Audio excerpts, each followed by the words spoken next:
Assalamualaikum warahmatullahi wabarakatuh. Perkenalkan, nama saya Mas Fidul Zulfikar dengan NIM 14036222011 dari Prodi Pendidikan Sejarah Fakultas Ilmu Sosial. Video ini bertujuan untuk memenuhi penugasan UTS dari mata kuliah pengembangan peserta didik yang diampu oleh Bapak dosen Bapak Dr. Hapidin MPD. Pada video kali ini saya akan menjelaskan tentang perkembangan motorik kasar. Sebelum itu saya akan menjelaskan tentang apa itu perkembangan. Sebelum ke perkembangan juga saya akan menjelaskan tentang setiap orang itu mengalami perubahan. Perubahan di mana itu yang bersifat progresif atau kemajuan. Misal dari yang tidak tahu menjadi tahu, dari yang rendah menjadi lebih tinggi, atau dari yang tidak bisa menjadi bisa. Perubahan itu identik dengan dua hal, yaitu pertumbuhan dan perkembangan. Pertumbuhan sendiri adalah proses di mana seorang individu mengalami perubahan yang berlangsung secara progresif pada aspek fisik maupun fisiologisnya. Contohnya itu perubahan tinggi badan dan juga pertumbuhan tinggi badan dan juga pertumbuhan gigi. Kemudian ada perkembangan. Perkembangan adalah sebuah proses yang dialami oleh seorang individu yang berlangsung individu untuk menuju tingkat kedewasaan yang berlangsung secara sistematis, progresif, dan juga berkesinambungan baik pada aspek fisik maupun psikis sebagai hasil dari kematangan dan proses pembelajaran. Perkembangan ini identik dengan perubahan kualitatif, berbeda dengan pertumbuhan yang identik dengan kuantitatif. Perkembangan ini bersifat abadi, maksudnya itu bersifat tetap, maksudnya tidak bisa diulang kembali.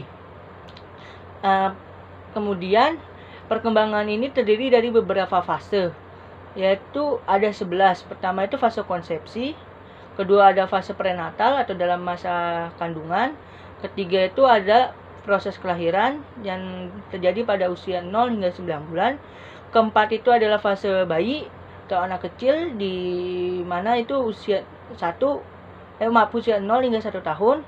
Kemudian ada fase kanak-kanak, itu terjadi di usia 1 hingga 5 tahun. Kemudian ada fase anak-anak yang itu berlangsung di usia ke 5 tahun hingga 12 tahun. Saatnya ada fase remaja dan antara kurang lebih 12 tahun hingga 18 tahun. Kemudian ada fase dewasa awal dari kurang lebih 18 tahun hingga 25 tahun. Kemudian ada fase dewasa yaitu dari usia kurang lebih 25 tahun hingga 45 tahun. Kemudian ada fase dewasa akhir kurang lebih 45 tahun hingga 55 tahun. Kemudian ada fase akhir kehidupan yaitu dia kurang lebih di atas 55 tahun. Nah, pertumbuhan dan perkembangan ini sendiri mempunyai beberapa prinsip. Pertama itu tipe-tipe perubahan.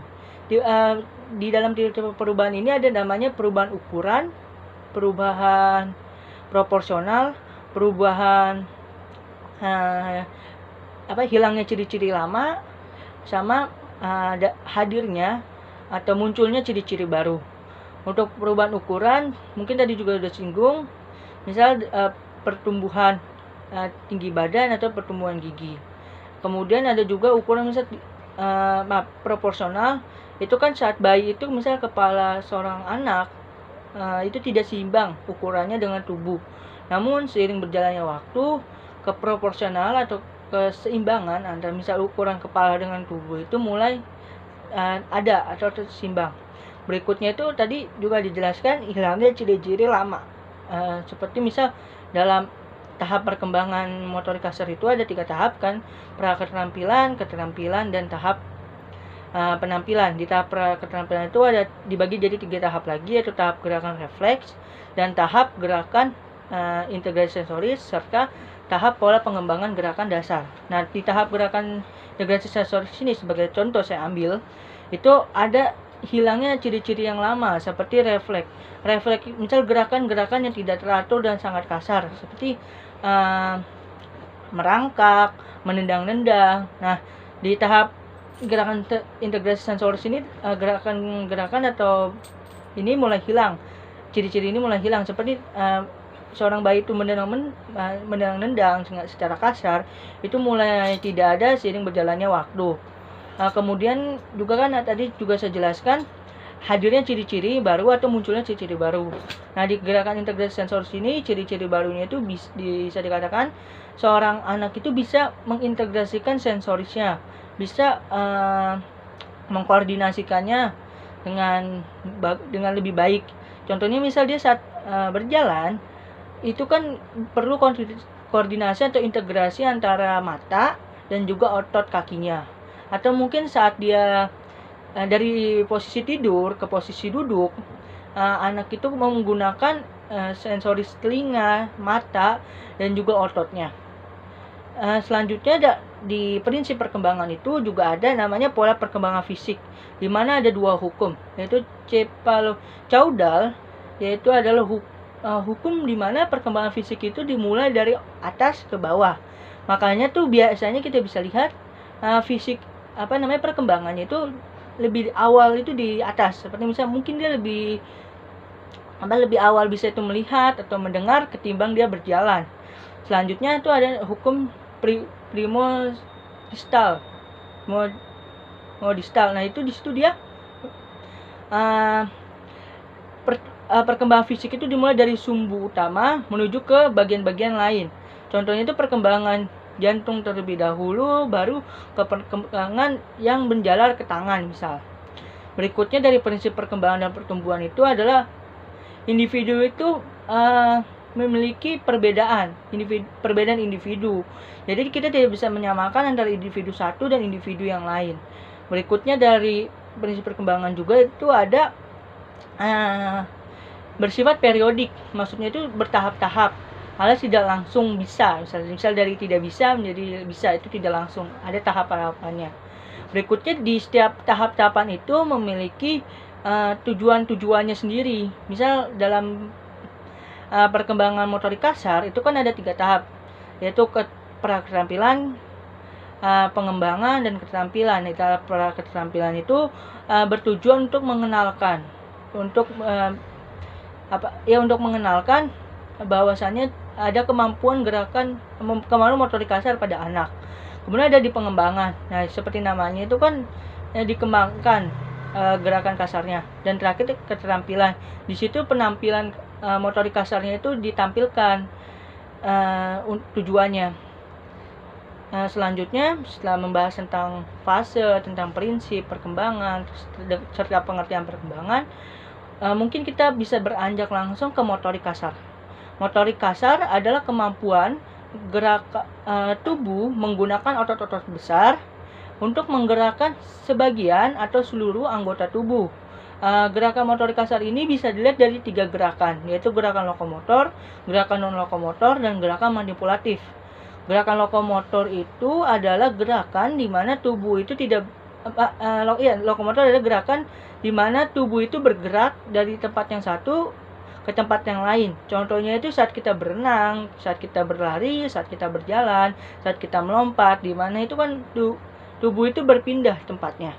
Kemudian untuk gerakan non-lokomotor itu bisa kita lihat di saat dia membungkuk ataupun saat dia mendorong atau saat dia menarik, di mana tubuh itu tidak berpindah.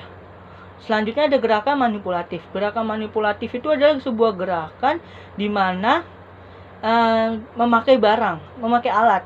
Sebagai contoh tuh dia bisa melempar bola, dia bisa menangkap bola, dia menggiring bola, mendribble bola, dan lain sebagainya. Berikutnya kita pindah ke tahap-tahap perkembangan motorik kasar. Sebenarnya tadi juga ada beberapa kali disinggung, tapi di sini akan saya jelaskan lebih detail. Tahap-tahap perkembangan motorik kasar sendiri ada 3, yaitu tahap praketerampilan, tahap pengembangan, dan tahap keterampilan. Tahap praketerampilan itu dibagi 3, yaitu tahap gerakan refleks, tahap gerakan integrasi sensoris, dan tahap pengembangan pola gerakan dasar. Tahap gerakan pas di gerakan refleks sendiri itu dia dikendalikan oleh sumsum tulang belakang. Gerakan refleks itu adalah seperti misal dia saat menoleh, secara tidak teratur, dia merangkak, juga dia bisa menggenggam alat dan lain sebagainya. Kemudian gerakan integrasi sensoris tadi juga sempat dijelaskan. Di situ dimana sensorisnya itu mulai terintegrasi, mulai terintegrasi antara yang satu dengan yang lain. Misal seperti berjalan, dia kan menggunakan integrasi antara mata dan juga kaki itu berkoordinasi. Berikutnya pola pengembangan gerakan dasar. Nah, di sini tuh kayak dari awalnya merangkak, dia mulai bisa berdiri, dari berdiri dia bisa berjalan, dari berjalan dia bisa berlari. Kemudian tahap pengembangan ini dari yang awalnya gerakan dasar mulai seperti berlari, mulai dijelaskan larinya itu bisa seperti apa, entah lari sprint atau lari zigzag atau lari apapun, itu intinya untuk dikembangkan. Kemudian ada tahap keterampilan. Tahap keterampilan ini dibagi 3, yaitu tahap penghalusan keterampilan, tahap penampilan, dan tahap kemunduran. Tahap penghalusan keterampilan ini adalah tahap di mana gerakan anak itu atau gerakan individu itu mulai terlihat estetik, mulai terlihat teratur, mulai terlihat baik, mulai terlihat bagus. Mungkin kalau bisa kita ambil contoh sebagai mungkin perenang, dia mulai memakai gaya-gaya itu seperti gaya dada, gaya punggung, dan itu mulai terlihat sangat baik. Kemudian tahap keterampilan, di situ ada tahap di mana kemampuan motorik kasarnya itu berada di titik di mana titik tertinggi atau titik yang misalnya titik yang sudah hampir sempurna atau bahkan sempurna. Terakhir ada tahap kemunduran. Melihat fase perkembangan yang tadi saya jelaskan, tahap kemunduran ini biasanya terjadi saat masa akhir kehidupan, kurang lebih 55 tahun ke atas. Biasa juga kita sebut dengan masa lansia. Berikutnya, setelah bagian tahap-tahap perkembangan, saya akan menjelaskan tentang faktor yang mempengaruhi perkembangan motorik kasar pada seorang anak. Kan juga dijelaskan tadi, setiap anak atau setiap individu itu memiliki kemampuan yang berbeda. Nah, apa sih yang membuat ini bisa berbeda? Nah, faktor-faktor yang mempengaruhi perkembangan anak itu ada banyak. Pertama, sifat genetik. Ya, misal apabila orang tuanya itu memiliki kemampuan motorik kasar yang bagus, anaknya itu entah secara genetik atau bahkan mungkin nanti secara sosial atau kebiasaan akan menimbulkan kemampuan motoriknya itu sama dengan orang tuanya. Misal ketika ketika orang tuanya itu baik menggerakkan motorik kasarnya, maka anaknya juga baik mempergunakan motorik kasarnya. Selanjutnya itu ada gizi pada awal kelahiran. Saat awal-awal kelahiran atau saat dia berada pertama-tama di dunia, itu adalah masa di mana sangat menentukan bagaimana anak ini ke depannya. Oleh karenanya kan tuh dalam masa-masa ini dibutuhkan gizi dan nutrisi yang banyak. Menyinggung tentang prinsip perkembangan atau pertumbuhan tadi, itu ada namanya hukum Cepalo-Caudal. Cepalo-Caudal ini kan hukum dari atas ke bawah, ya kan? Dimana saat awal-awal itu yang atas ini sangat berkembang sangat signifikan, dan apabila masa ini tidak digunakan secara baik, tidak dioptimalkan secara baik, maka kedepannya tidak akan optimal juga. Atau bahkan di sisi lain, apabila masa ini dioptimalkan secara baik, maka kedepannya akan juga optimal dan berjalan baik. Selanjutnya ada sosial. Sosial ini banyak hal ya. Contohnya itu misal sosial atau lingkungan. Nah, contohnya itu semisal seorang anak itu diberikan keleluasaan untuk menggerakkan motorik kasarnya, keleluasaan atau sebuah rangsangan menggerakkan motorik kasarnya.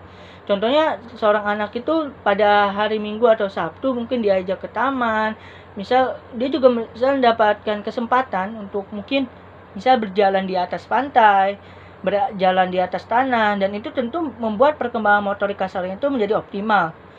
dan juga rangsangan. Apabila orang tuanya itu aktif merangsang anak-anaknya untuk motorik kasarnya berkembang, tentu itu motorik kasarnya akan optimal. Oleh karenanya nih, rangsangan sangat mempengaruhi perkembangan motorik kasar seorang anak. Berikutnya kan masih di tahap sosial atau lingkungan, yaitu ada perlindungan berlebihan. Nah, ini bisa juga kebalikan dari tahap sebelumnya.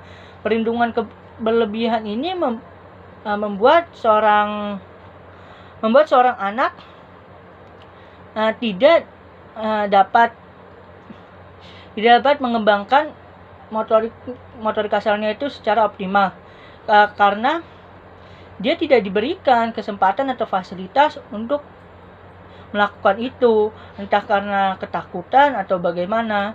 Jadi kayak misal seorang anak dia ingin ke taman tapi tidak diperbolehkan, misal takut jatuh lah, takut kotor lah, dan lain sebagainya. Kemudian ada masih lingkungan dan sosial, itu ada status ekonomi. Sebenarnya ini berpengaruh kecil, walaupun begitu ini juga mempengaruhi, karena kan kita di sini tidak membahas kecil besarnya, tapi pengaruh atau tidaknya. Nah, jika dia lahir dari yang keluarga berstatus ekonomi tinggi, bagaimanapun kita harus bisa menerima bahwa dia akan mendapatkan kesempatan yang lebih untuk mengembangkan kemampuan motoriknya. Seperti mungkin dia bisa ke kolam renang beberapa bulan sekali, ada beberapa waktu sekali.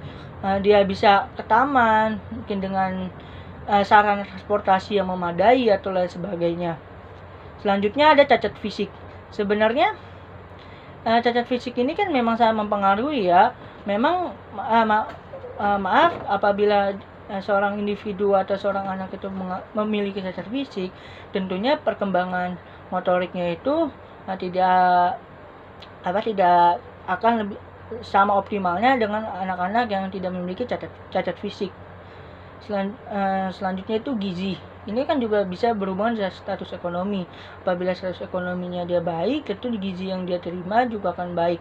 Walaupun begitu, bisa saja dari yang kaya itu tidak memiliki gizi yang baik karena keterampilan seorang orang tuanya atau lingkungannya itu tidak memadai, itu tidak mengerti misal tentang perkembangan atau pertumbuhan seorang anak itu. Nah, berikutnya adalah fase remaja. Fase remaja seperti yang dijelaskan sebelumnya itu di usia 12 hingga 18. Tapi ada pendapat lain mengatakan fase remaja itu kurang lebih 12 atau 13 tahun hingga 18 hingga atau 19 tahun. Nah, di fase remaja ini ada dua fase, yaitu pubertas dan adolescent. Di pubertas ini seorang anak tidak mau dipandang sebagai seorang anak ya. Dia merasa dia udah dewasa. Walaupun begitu, anak itu sendiri belum bisa digolongkan sebagai orang dewasa. Nah, kemudian di fase adolescent. Fase adolescent ini perkembangan fisik seorang anak itu sangat signifikan adanya. Kalau kita belajar IPA dahulu, bisa kita lihat kan tuh perkembangan perkembangan tinggi badan, atau mungkin kalau misalnya di wanita itu adalah misalnya bentuk fisiknya mulai berubah seperti payudaranya mulai membesar atau pinggulnya mulai membesar. Nah, itu kan berada di fase adolescent ini. Di fase ini wanita itu mengawalinya lebih cepat dan juga mengakhirinya lebih cepat. Dan sebaliknya laki-laki itu mengawalnya lebih lama dan mengakhirinya lebih lama. Misal kita bisa lihat contohnya tuh pertumbuhan anak perempuan itu lebih cepat, misal tingginya daripada anak laki-laki. Namun ya akhirnya misal mungkin di usia 18 ke 19 kita bisa lihat fisik dari seorang anak laki-laki lebih daripada seorang anak perempuan, ya kan? Wah, ini selain juga karena alamiah, juga bisa juga karena sosialnya. Misal kayak seorang anak laki-laki itu memiliki kesempatan untuk mengembangkan motorik kasarnya lebih ketimbang seorang anak perempuan. Di fase remaja ini, latihan untuk mengembangkan motorik kasarnya itu ada latihan khusus dan latihan beban. Sebenarnya dari usia 12 tahun ke atas, latihannya itu bersifat rekreasi dan kompetitif. Oleh karenanya latihan khusus ini saya bisa katakan sesuai minat anaknya. Misal anaknya ini bisa berminat dengan bermain futsal, nah maka dia harus diberikan latihan secara rutin tentunya, dan untuk perkembangan motorik kasarnya itu bisa optimal. Selanjutnya latihan beban. Latihan beban itu sangat penting, apalagi di masa ini pertumbuhan penggunaan ada peningkatan kemampuan otot itu harus, dan juga kebugaran dari paru dan jantung itu diminta peningkatan. Oleh karenanya latihannya itu pasti akan lebih daripada tahap-tahap sebelumnya. Berikutnya di sekolah itu sendiri untuk motorik kasar sebenarnya diamanatkan di pelajaran pendidikan jasmani, olahraga dan kesehatan, atau biasa kita kenal dengan PJHSKes atau PJOK. Nah, di pelajaran itu motorik kasar seorang anak, seorang individu atau seorang peserta didik dikembangkan seperti kalau kita ingat di SMA itu ada beberapa materi seperti permainan bola besar seperti bermain voli, bermain futsal, bermain basket, atau permainan bola kecil seperti bermain tenis meja, itu kan menggerakkan otot tangan, ya kan. Permainan bola kecil juga seperti misal baseball atau softball. Nah, berikutnya selain di dalam kelas, selain dari pelajaran PJOK sendiri, ada dari kegiatan di luar kelas. Yang luar kelas ini biasanya tuh kalau saya dulu tuh pas di SMA ada namanya senam rutin yang digelar 2 minggu sekali. Sebenarnya 2 minggu sekali untuk setiap angkatannya. Jadi misal minggu sekarang angkatan saya, minggu depannya angkatan di bawah, dan misalnya minggu ke depannya angkatan lainnya lagi. Berikutnya selain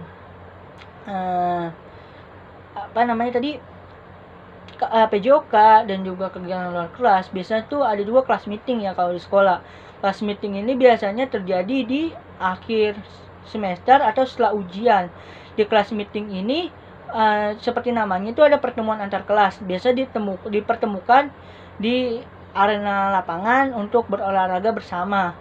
Dan di situ kalau kita bisa ingat lagi bahwasanya perkembangan motorik kasar di anak berusia 12 tahun ke atas itu sebagai sarana rekreatif dan hiburan, dalam hal ini yaitu kelas meeting, 2 nilai ini masuk, bisa berrekreasi, dan juga di sisi lain itu ada kompetisinya. Kemudian ada pendidik. Sebagai seorang pendidik ada 3 cara untuk membantu perkembangan motorik kasar peserta didiknya. Itu kan juga dari dijelaskan dalam perkembangan, yaitu proses individu menuju tingkat kedewasaan yang berlangsung secara sistematis, progresif, dan berkesinambungan baik pada aspek fisik maupun psikis sebagai hasil dari kematangan dan proses pembelajaran. Nah, maka oleh karenanya pembelajaran ini cukup penting, dan peran pendidik ya sama pentingnya dengan hal itu. Nah, pendidik itu bisa dengan 3 cara. Pertama, dengan menjadi role model.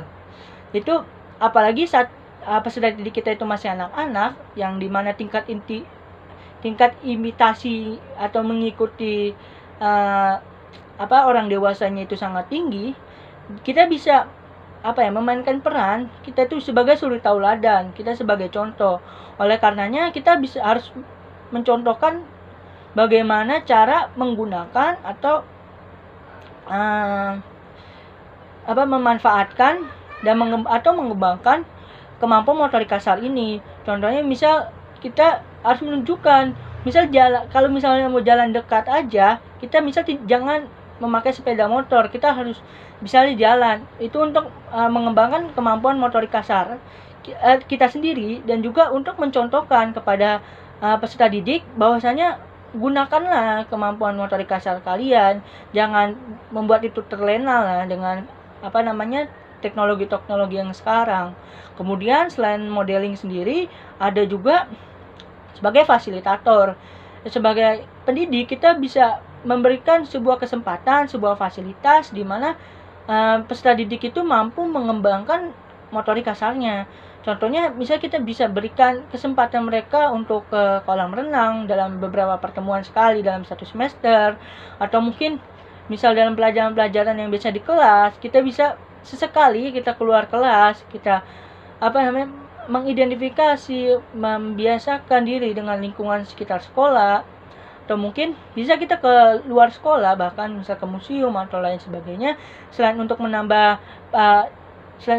pengetahuan dan juga mengembangkan kognitif anak, itu juga mengembangkan motorik kasarnya, seperti karena hal itu juga membawa seorang anak itu berjalan, berlari, ataupun misal untuk museum-museum sekarang itu kan ada yang misal lantai 2, berarti dia itu menaik tangga.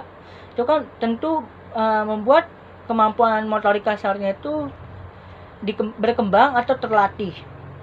Selain modeling, fasilitator, tentunya sebagai seorang pendidik, kita bisa menjadi perencana kegiatan pembelajaran.